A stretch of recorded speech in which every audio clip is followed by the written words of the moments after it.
আসসালামু আলাইকুম। আশা করছি সবাই ভালো আছেন। তো এখানে যে টেবিলটা দেখতে পাচ্ছেন, এটা হলো আমার সংসার জীবনের প্রথম ফার্নিচার, আমাদের কেনা।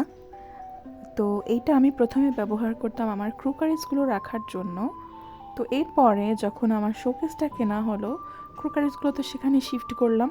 তো এইটা এখন আমি ব্যবহার করছি টুকটাক কিছু রাখার জন্য এবং আমার রাইস কুকারটা রাখার জন্য। তো এইটা এতদিন ভীষণ নোংরা হয়েছিল, তো আজকে ভাবলাম এটাকে একটু গুছিয়ে নেই। যেটুকু পেরেছি সেটুকু দিয়েই আমি গুছিয়ে নিয়েছি। আর যে আমার আচারের যে সংগ্রহশালা ছিল সেটাও এখানে শিফট করেছি। তো এইটা ছিল আমার সব কিছু সেট আপ করার পরের লুকটা। তো হয়তো অন্য কোনোভাবেও সাজাবো, সেটাও আপনাদের সাথে শেয়ার করব।